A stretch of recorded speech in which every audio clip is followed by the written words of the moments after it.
Hello everyone, आज हामीले गरेको प्रोजेक्ट वर्क कसरी सबमिट गर्ने हेर्दै छौं। यसको लागि वेब ब्राउजरमा schoolworkspro.com टाइप गरी इन्टर गर्ने। अब यसरी वेबसाइट खोलिसकेपछि साइन इन बटनमा क्लिक गर्ने। अब तिमीहरू सबैले आफ्नो युजर नेम र पासवर्ड थाहा छ स्कुलवर्क्सप्रो को। अब त्यही युजर नेम र पासवर्ड टाइप गरी साइन इन गर्ने। अब यसरी साइन इन गरेपछि यसरी आफ्नो प्रोफाइल देखिन्छ। यसपछि लेफ्टमा देखिएको टास्कमा क्लिक गर्ने अनि यसरी इन्कम्प्लिट टास्क र कम्प्लिटेड टास्क देखिन्छ। अब यो इन्कम्प्लिट टास्कमा हामीले नगरेको टास्क देखिन्छ।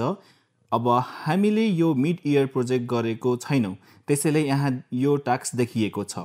अब यसमा क्लिक गर्ने। यसपछि एड सबमिसन बटनमा क्लिक गर्ने। अब यसमा केही लेख्न छ भने लेख्ने।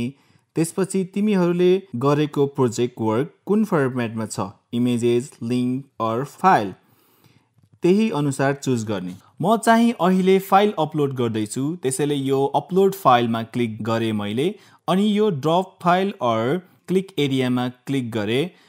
यसपछि आफ्नो प्रोजेक्ट भएको लोकेसनमा जाने अनि आफ्नो फाइल सिलेक्ट गर्ने अनि ओपनमा क्लिक गर्ने र मल्टिपल फाइल्स अपलोड गर्न परे सेम प्रोसेस रिपिट गर्ने अनि सबमिट बटनमा क्लिक गर्ने। यसपछि हामीले your task has been submitted, please wait message देख्छौं र यसरी सबमिसन स्ट्याटसमा सबमिटेड देख्छौं।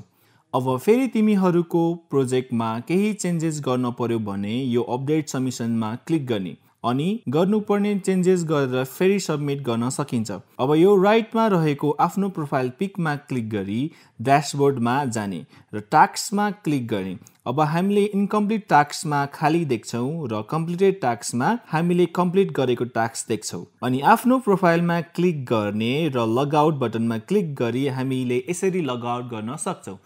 Thank you everyone. यस्तै भिडियो हेर्नको लागि मेरो युट्युब च्यानललाई सब्स्क्राइब गरिदिनु होला।